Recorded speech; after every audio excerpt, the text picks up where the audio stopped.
What's good, y'all? Welcome back to the channel, and today I'm going to react to the Black Myth Wukong hands-on preview from IGN. Let's see what's going on. Super hyped for this game, bro. The list of impressive-looking Souls-like games on the horizon is long, with games like Phantom Blade Zero, Flintlock: The Siege of Dawn, and Wukong Fallen Feathers all having solid showings this summer event season. But there's always been something extra special about Black Myth Wukong.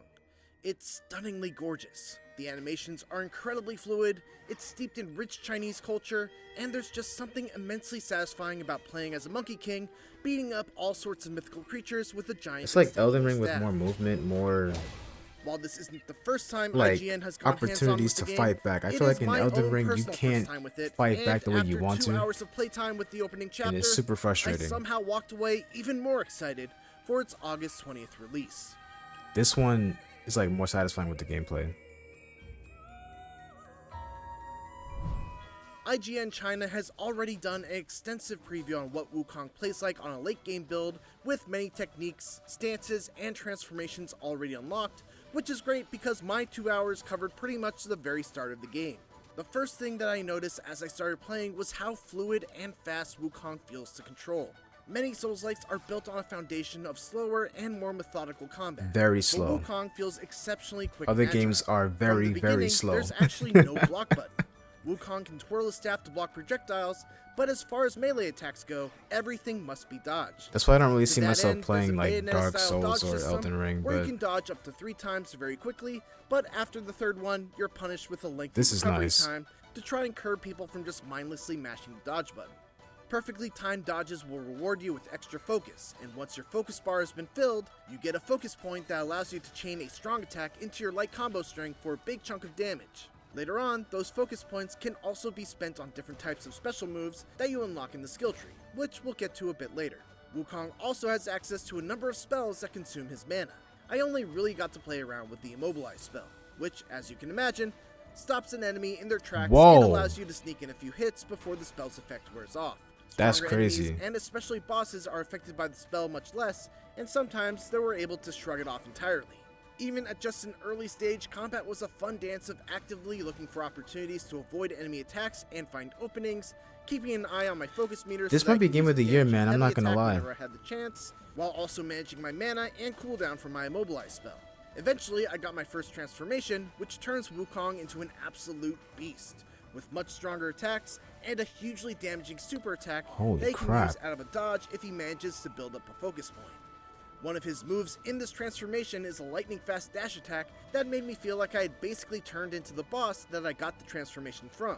Later on, I added another tool to my repertoire, the Tower Stance, which swapped out my chargeable overhead strong attack for the ability to stand on my staff and avoid damage on the ground as long as my stamina held out. If I managed to stay on the staff long enough for a focus point to charge, I could spend it to leap off the staff, flip it around, and come crashing down with a powerful strike that felt incredibly cool to pull off. These stances, along with my general combat abilities, could all be upgraded through a level up system that works a lot like Sekiro's. As you defeat enemies, you'll gain will, which builds up a bar on the top right of the screen. When the bar is full, you gain a spark, which can be used to purchase upgrades from one of your various skill trees. Once you fill the bar and bank a point, you can't lose it. You can even add that point wherever you want, not just at a shrine, which serves as Wukong's version of a bonfire-like checkpoint. However, if you die before you manage to fill the bar, a portion of that experience will be lost in typical Souls-like fashion. Don't let that trick you into thinking that Wukong is an easy game though, because it certainly is not. Enemies are aggressive, bosses are relentless, and even more so in their second phases, and you only have a scant few restorative potions to keep yourself alive. I also managed to find a secret boss room behind a waterfall that took me to a dragon boss that absolutely wrecked me. Fortunately, you can teleport from shrine to shrine, so you can come back to him much later down the road once you've upgraded your gear and add some more points into your skill trees. And speaking of gear, I didn't manage to find all that much, but I did find enough to at least know that there are sets of armor that grant extra bonuses for wearing multiple pieces of gear from that set. The levels themselves were fairly linear with a couple of branching points that led to some sort of treasure or item pickup. The real star of the show, though, were the boss battles. Even in just 2 hours, I fought against a wide variety of bosses. From a speedy wolf boss that I snagged my first transformation from, to a mule-kicking frog in human clothes, to an extremely difficult 2-phase battle against a snake man. All in all, I greatly enjoyed my time with Black Myth Wukong. Even in just 2 hours of playtime, I felt like I got to experience a lot of combat progression and am excited to see how things will continue to evolve as the game goes on. We won't have to wait much longer to see how the full game shakes out, as Black Myth Wukong releases on PC and PlayStation 5 on August 20th. All right. I mean, hey, that looks amazing. I can't wait for this game. Honestly, it might be game of the year just by the looks of it. It's like a faster Elden Ring, more style. I love the gameplay and I love the combat, to be honest.